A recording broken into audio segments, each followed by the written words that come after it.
Hey, Paul Morrow, back again with more stories from Smart Financial Life. Thanks for following us on the channel. Today's podcast is going to be very exciting because it not only has to do a little bit with like business and other things, but also about eating food that tastes great, which in my world is super important. And I have a guest who is not only a businessman, he is actually a little bit of a gourmet. From what I understand, he loves great wines. I know I have a little bird told me Mm. that. Right. Welcome, Ketan. How are you? I'm good. How are you doing? Thanks for having me on. Yeah, we're doing great. So we have a whole bunch of things to do, but let's introduce you to our public first, because you're not like Ted Turner; they can't look you up so easy. So tell us a little bit. Today, you are in sort of a food industry, but tell me about how you started, where you went to school, that sort of thing.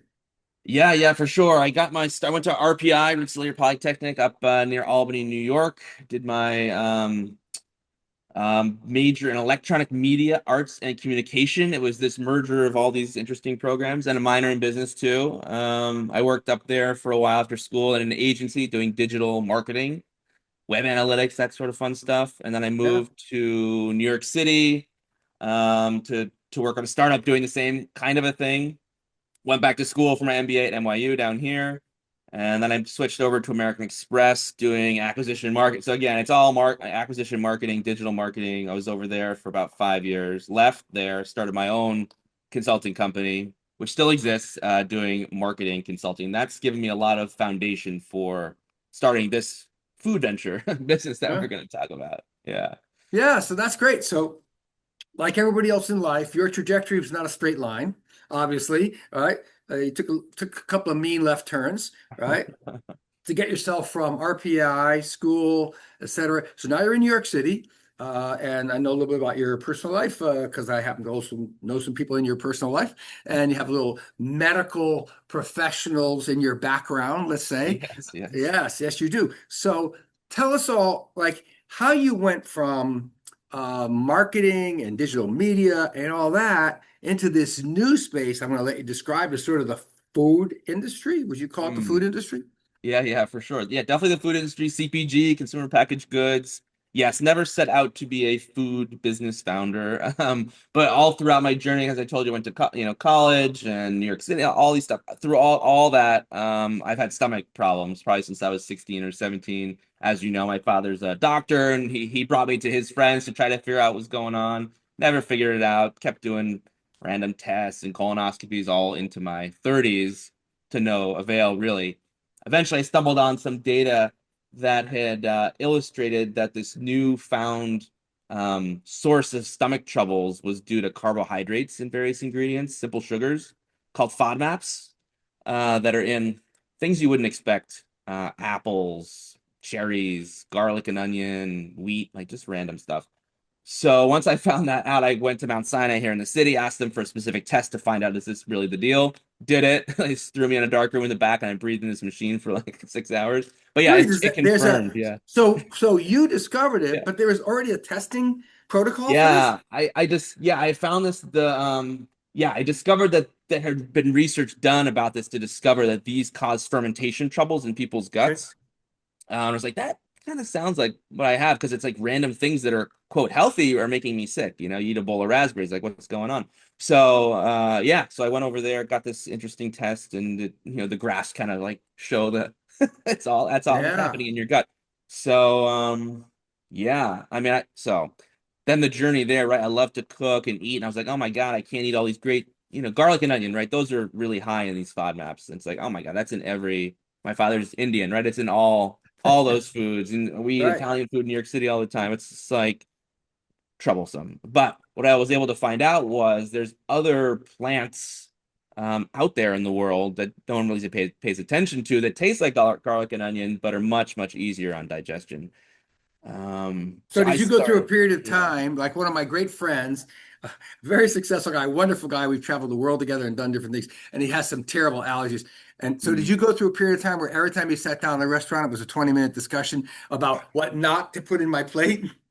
A little, yeah. Once I started following this diet, I remember the first few weeks, it's like you're supposed to cut out everything on the list for a while to see like, does that calm you? And so I remember going out to restaurants and be like, no one chefs don't want to deal with that. So they'll play ball a little bit, but Yeah, it's kind of obnoxious. yeah. I mean, even to this day, like I think everyone's line is a little bit different with their sensitivities. These aren't allergies in the traditional sense. Like you might have celiac, right? You really cannot eat wheat, or you have a milk allergy. But these are sensitivities that are causing gut troubles. So if you know what your line is, you'll live with a little discomfort, but it's not like for years though, it was bad. You'd be afraid to get in the car. It's just like not a great situation. But once you Mm. know, then you can manage and go to the right restaurant. Uh, Don't order the shrimp scampi with 10 cloves of garlic, right? Order some grilled shrimp, yeah. right? That maybe has a touch of it, or ask to put the dressing on the side, like that sort So of for thing. a while, you did Yeah. your own sort of behavior modification. That's Yeah, what I was getting exactly. at. To try Exactly. to Yeah. make you live into the world where all these other things existed, rather than create a world where they didn't exist. Yeah, and we Okay. cook a lot, so I was able to cook in a different way at home, with different ingredients. We have a great farmers market here in New York City. So I was, oh, there's like garlic scapes. These are pretty cool. They taste like garlic, but they don't cause trouble. Oh, interesting. So the Yeah. scapes, because I know I go to the Garlic Festival every year, a couple of them actually. The Garlic Festival, probably the best one, by the way, in America. I started when I started my business in San Jose, California. So I was up near Gilroy and all that kind of stuff, and I got very familiar with garlic and artichokes and all that junk. But anyway, there's a little town in Connecticut named sort of after the song, Little Town of Bethlehem, Oh a yeah. little town, Bethlehem, Connecticut, the best garlic festival. I Ooh. have to say, I'm giving them a great plug. I've been there many times. And one of their specialties is garlic scape pesto, Yes. Oh yeah. Uh-huh. which, by the way, our family loves, and we buy like cases of the stuff. And Totally. I don't know, and we don't do it because of the belly. We do it because it tastes really good, Yeah, of course. Yeah, right? exactly. So Exactly. what you did is you went on a discovery to find foods that helped you with the taste in your cooking, but didn't blow your belly up. Yep. Yes, that's a great summary. That's exactly the case. Yep. And Yep. then you couldn't find enough, so you created the company. Well, yeah, so it was funny, like, because I had this consulting company. It was, I was freezing stuff I'd find at the farmer's market for having the winter, garlic scapes throughout the winter and garlic chives. And I was making my own broth. I was like, I should really do something with this. But I didn't really understand how big of a problem it was at the time. So I just sort of sat down. I was like doing my own thing. But as the years went on, I'm like, actually, this is a huge, huge market opportunity. And I can get a little bit geeky. So we talked about wheat. Most people stop eating wheat because they think gluten's causing them trouble. And if they have celiac disease, of course, it is causing them trouble and they And should that's not easy touch to it. test, right? If someone has celiac Yes. disease, because I think you and I had talked previously about this, it's maybe 1% of the population Yeah. has celiac. However, they have very defined sort of testing for that. Exactly. And I'd say it's much more accurate testing than the one I did, which is a little bit, it's not the most accurate, but celiac is a very clear test and what the story is. So So you discovered you're cooking, you discovered all yeah. these great foods that taste good but don't hurt you. And then since you're in the marketing and distribution business anyway, Yeah. a light bulb went off. Well, And yeah. so the question is, how big is this Oh group of yes. Yeah. humans that need it?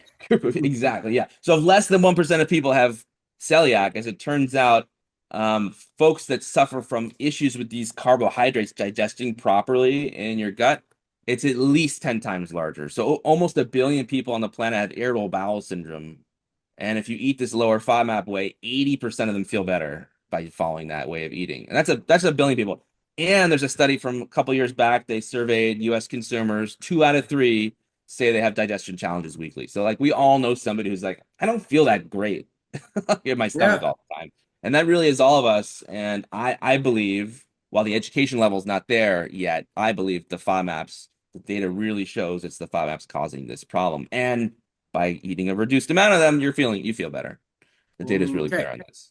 So So, yeah, the market's way bigger than gluten, and we all know gluten is blown up. I think for the wrong reason. I think it was a bit of a wellness fad, but it really is you're not so many people cut it out for the wrong reason, which is unfortunate. So like but it is, sourdough. Yeah. you come from this industry, and I have to say it is great marketing.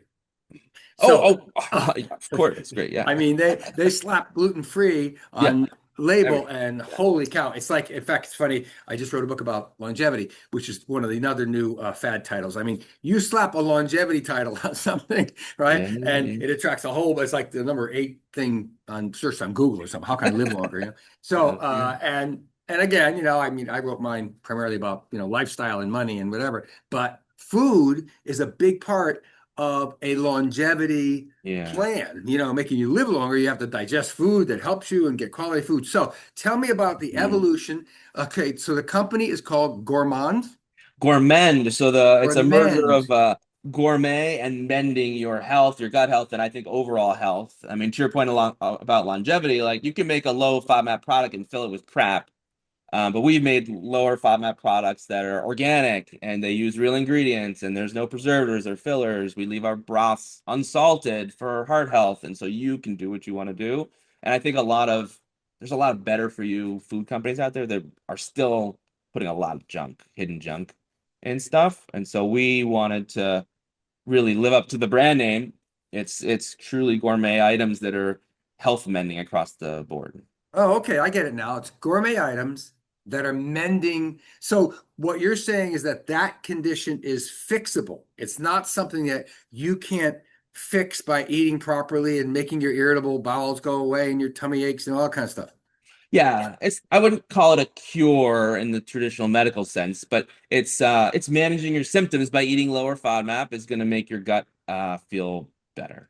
Yeah. Yeah, cool. All right. So Yeah. that happened to you in your kitchen while you're cooking, right? Yeah. And somewhere between there and here we are today in January 2026, we're talking about this. So let's talk about the business creation. I mean, you must have had a lot of spare time in your hands, I guess.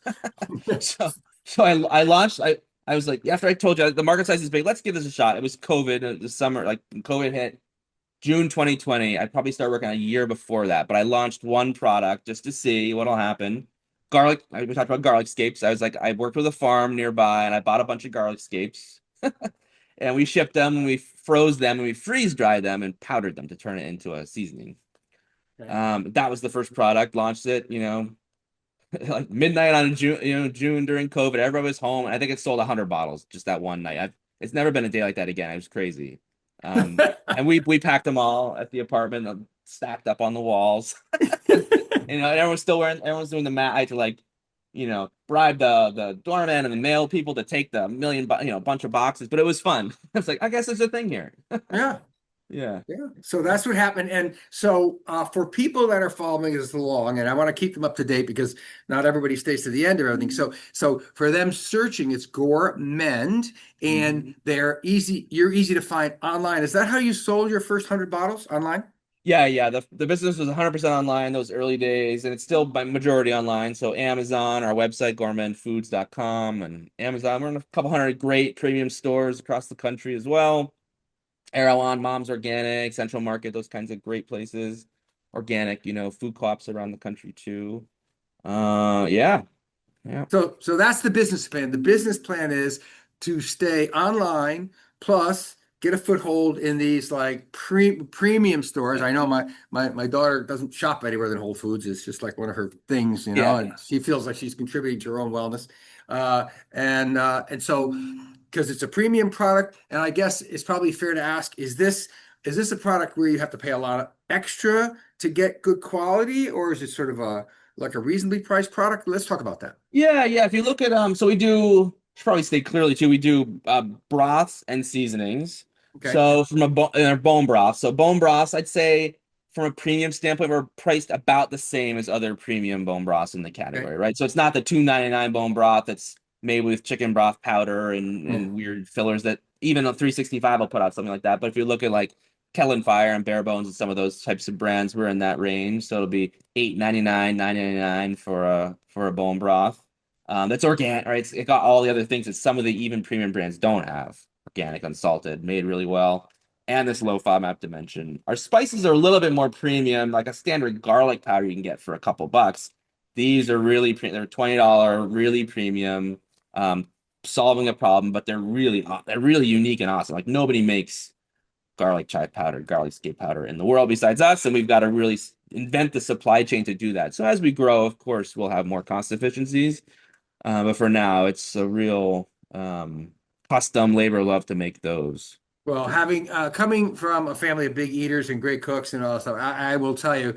So we're used to paying a little extra for better quality. In fact, to give my own book a little plug, I mean, in my longevity book, which it's quite short, but it's a condensed version of this 8-ton Stanford study, and it is easier for people to have better economics to afford a little Yeah. better product, a little cleaner product, whatever.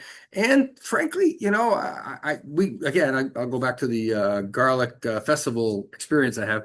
In fact, in Saugerties, New York, I went to one last year. They have a great one Oh, there. yeah, Yeah, yeah, smaller, but really good. Yeah, you pay a little more to get a much, much better product. I mean, that's what it is. It's just yeah. a little tiny economic price to get a much better taste, quality, freshness, clean, not a lot of Yeah, junk mixed yeah, in, right? exactly. Yeah, unfortunately, the way the food system is in this country, to do it the right way is quite expensive, Yeah. unfortunately. Yeah, I was going to ask you about that. So, the barriers for a lot of companies that go into any business that you put something in your mouth, and eat it are pretty high. Yeah. Labeling and licensing and all that kind of stuff. So it must have taken you a long time to ramp all that up. Yeah, the hardest part, especially because we're doing things in such a custom way, it's very hard to find manufacturing partners that will, oh no, we're just gonna do it the way we've always done it and pull the junky stuff off the shelf and mix it together and ship. So to really find boutique partners, that took and still takes, if we're doing something new, a year to get something locked down. Wow. So to ship Okay. that product in June, I think it took a year to line everything up. The broths and spices, all different people across the country helping with that. So that's the hardest part. But then, of course, yeah, there's labeling, and the organic certification process is very onerous with a lot of paperwork. We're B Corp certified. B Corps really show that they're doing everything in their business kind of at the highest quality way. So there's a lot of paperwork for that, proving that we're doing all the things we say, treating our workers right, and really getting organic things, and we offset all our carbon, like all these kinds of things I feel are really important. Yeah, my daughter has a B Corp in Oh, arts and entertainment. Yeah, and it's very nice. hard. No, I've Yeah, heard yeah. plenty about this. It's quite a pile of paperwork. But actually, in the end, for her, she's been in the entertainment industry and has seen the outrageous amount of waste that goes into the entertainment industry. And Yeah. so she started her production company and decided to be a B Corp. So they're I love very it. cautious. It's hard. It's Yeah. really hard. Yeah. So where we are today. So. You have broths, and how many? Just give me a rundown. I know people are going to go online, find you at Amazon or Gourmend.com, but give me an idea of the breadth of the product line.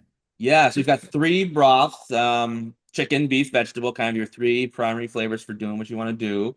And then we have, I think it's six spices. We have a garlic scape, garlic chive, and green onion powder. And we do salted versions of those two, just for people who are really lazy and don't want to, mix Yeah. their own. We've had some people just want the salt blend. And then we have a taco seasoning, which is pretty awesome, using some pretty cool stuff. Our stuff plus other people's great stuff we've acquired.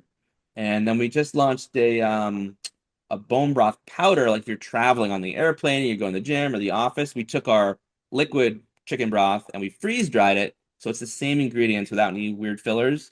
But the freeze drying process turns it from frozen to powder instantly, and we just put it in pouches, and then you just add water back when you want to. So that's Cool. pretty interesting and innovative. Okay. So it's Yeah. kind of travel food. All right. Yeah. Just we thought it'd be fun to give that a shot. People on the road. Yeah, so And tell me what the big plan is. I mean, you're obviously very young. By my standards, you're super young, even though got a little gray hair. That's okay. yeah, all great Yeah, hair. yeah. So what's the big plan? Yeah. So is this business sort of overtaking your marketing consulting business as the full-time thing you do every day? Yeah, it sort of depends on the day, but yes, it really has. This business is now ahead of the other one from a revenue perspective. As we talked about, there's a lot of balls to keep in the air for this kind of a business. But I've got a great team helping me, so that's been awesome. Yeah, I mean, we talked about the market. I think there's so much opportunity with this business, and it's 5 years, but it feels kind of like day one still. Mhm. Uh, so yeah, Gourmend can be a household name. I think the idea is to grow it to at least 10 million, and then we could exit if we want to. We're very close to being profitable. November, December were. Mhm. And so if we can grow top line and be profitable, which some investment will help us get there faster, Okay. then we have a lot of optionality decisions down the Wow, line. that's exciting. You're at a fulcrum point. So tell me about that part. So for folks that are watching and they say this company is so exciting, it's got a great niche, a big addressable market. I have to tell you, so I just did a whole big public speaking thing in Newton, Mass about investing Hmm. in pre-IPO companies. You would sort Yeah. of fall into that Oh category, yeah. right? Of investing in pre-IPO companies, which, by the way, is how great fortunes are made, right? By Hmm. visionary people, right? Because anybody in the world can buy an S&P 500 fund. I mean, it doesn't take a lot of like Yeah. smarts or Yeah. whatever. I mean, and again, I don't want to knock that because I am in the Warren Buffett camp on that. For the average investor Yeah. in the Me too. world, Me too. I'm doing my little disclaimer here for the average investor in the world. You know, Warren Buffett was right, and all the folks at Vanguard were right. John Bogle was right. I mean, the average person, which is like 85% of the population in America, just Right. buy the index fund and go to work, right, and do your other Hmm. thing. However, there is a slice of the population who, number one, has the I would say disposable capital. They are more, I would say, focused, deeply focused on, sort of transforming ideas, exciting things that will transform a market. I mean, I always think of the story of the Polaroid camera and Dr. Land. I mean, you had to have a lot of guts, right? To Yeah. back Dr. Land, as brilliant as he was, at a time when Kodak was absolutely the 800-pound gorilla in that Yeah. industry. This little guy in Cambridge, Mass created this little goofy little machine and a picture spit, and look what happened. That was Polaroid. Of course, it's a bad ending to that story, but that's another one. Well, both stories, I suppose. Yeah. Yeah. Kodak. Anyway, but so all right. So let's say we have folks that reach out to us all the time about this, and so I think it's a fair discussion about people who would want to get involved in investing in a company like yours. Can you describe the structure of the company and what might be involved if they were a sort of an interested investor? Yeah, I think as from an investor standpoint, it's early days because I've bootstrapped the whole company to now. So the cap table's super is clean. And so we hit $1.1 million in revenue for 2025. And now is the and we're just as I said, November, December, we're profitable. So with some investment, we can get this business consistently profitable because we can get revenue to a place where it all sort of evens out. And then we can keep, and then we have money to put fuel on this fire. I think from an investor standpoint too, doing $1 million last year, we only spent $90,000 on paid ads. That's really unheard of. You hear early stage companies to make $1 million, they had to go buy $1 million or Yeah. more in ads. So the machine is running. These people are out there. So as an investor, your money will be used to position this company for an exit faster than usual, and I think way less risky than other consumer opportunities. Well, you have a proven you have what they call proof of Yeah. concept. You have your proof of concept. It's Yep. it's there. It's working. I'm looking for a place to put this joke in, but I know you eat your own cooking. I mean, whatever. I mean, you're actually, Yeah. really invested. You're really invested in Yeah. this Yeah. yourself Yeah. personally. So tell me what happens. You're going to dilute yourself to some, 80% of ownership or I mean, what's the plan? Exactly. Yeah, yeah. The vehicle, it's a $1 million convertible note with a 2-year maturity. My intention's not to, yeah, I think with these companies, like you tend to raise and raise and raise forever and ever and dilute everybody. I think given that we're so close to profitability, we can do this one raise and that's it. If anybody comes in, that'd be it. And we're not going to get diluted. And a 5 million cap. So as you said, that's a 20, basically 20% to the Yeah. investors. And yeah, that's the structure. So what could happen is, and I'm just going to translate this for the folks that are listening, right? So if 10 people show up with 100 grand, that's it. You're done. You're subscribed, as we call it. That's Yep. it. You're done. That each one of those investors ends up with this 2%, right? So we get 10 of those. That's 20%. You're done. You're subscribed. You have enough money to scale up, right? Yep. And to take this thing to the next level and be maybe acquired by I don't know, Heinz or whoever owns that stuff nowadays, right? Yeah, yeah, yeah. One of the Yeah. big processing companies. Okay, so what do you think there is out there that's like yours? I mean, we've been talking a lot about Gourmend and talking Hmm. about your solutions and how you had a problem yourself personally. Like, if folks that are having digestive issues don't find you, Right. what do they do? What's your, I guess it's like saying who's your competitors too. Like Yeah, yeah. if they don't find you, and I know your dad's a brilliant doc, so I was wondering like if you couldn't find it, holy crap. Like there's other people that can't find it, right? Yeah, it's funny. There's obviously a few low FODMAP certified companies out there like us. Not that many considering how big the opportunity is. I still think that's why it's so exciting that it's ground floor. There's a larger one than us called FODI Foods. They make sauces and bars and things like that. That's really then there's a cool enzyme company. Think of them like Lactaid for FODMAPs called FODZyme. So if you go to a restaurant, I'll take some of that out sometimes. You sprinkle it on your food and it dissipates the FODMAP levels a little bit while it goes into your stomach. So that's pretty interesting. Okay. So there's some neat solutions out there for this stuff. But from a food perspective, competitively, we're really the only ones that are not just taking out the offending ingredients, but finding other plants across the Yeah. planet to use instead for flavor and bringing the other stuff along for the ride. So it's like, even if you don't care, you have no problems with your gut sensitivity, but garlic powder, I want to cook with that. Or I just want a really clean bone broth, that doesn't have junk in it and doesn't have 800 milligrams of salt. We're the stop for that. And there's tons of broth companies. But if you want all those dimensions, we're the only one. Yeah. Okay. Well, that's a pretty powerful marketing statement right there. Yeah. We're the only one. That's like that's a what do they call a wild ass claim, but I think it's you're in right. You're in that world. I mean, Yeah, if you know, I mean, you would know what the competition is. You've been in marketing long enough, yeah, right? yeah. It's great to be a big fish in a small pond, as opposed to Mhm. being one of 27 different companies that's Yeah, doing it, yeah, yeah, yeah, for sure. Okay, so I'm going to wrap up in a little bit, and I know we've got taken some of your valuable time because it sounds to me like you're the chief cook, bottle washer, chief chef, Yeah. whatever, for all these things. So let's just remind everybody how they find you and your products, and then how they would reach out to you if they want to explore the investment opportunity here. Yeah, for sure. I'm happy to send anyone any more details, take you through official docs. So we're at Gourmend, MEND, foods.com. I'm Ketan, Ketan, at gourmendfoods.com. I'm easily findable. Even if you email our hello at Gourmend, I'll respond. I do all the customer service because I like talking to our Yeah. customers. Okay, that's Yeah, good. yeah. So for both purposes of finding the food and just buying it, or Mhm. talking about the investment opportunities, the same place. Same place. Yep. Okay. Come to me and we'll chat. I'd love to You talk to talk to the anybody. man. All right. Yeah, or So if you've I got gut hope troubles and want advice, I'm an open book. I was just going to say you're probably going to have a lot of tummy aches calling you. Yeah, You're going to have people, right? And I know this isn't your area. You're not a medical professional. I'm not. Yeah. You're not a gastroenterologist. You're not trained. And believe me, I've worked with a lot of those folks, and a lot of them I think would be good candidates for maybe they have stress-related belly issues. I don't know, from what I hear about the medical is business these days. Yes, But anyway, yes. so Yeah. I think it's a great thing you're doing, and I think you're going to make a lot of people feel better, and maybe some investors not only feel better, gonna make them potentially part of something super exciting.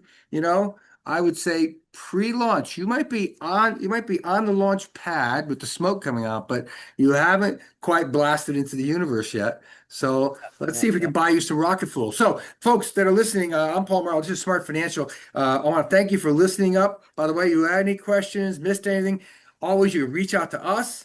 We put you in contact with people that are on the podcast or YouTubes or whatever. I want to thank Ketan for joining us, taking some time out of his busy day with gourmend.com. And we'll all see you again next time on Smart Financial. Thank you. Thanks, Paul. It was fun.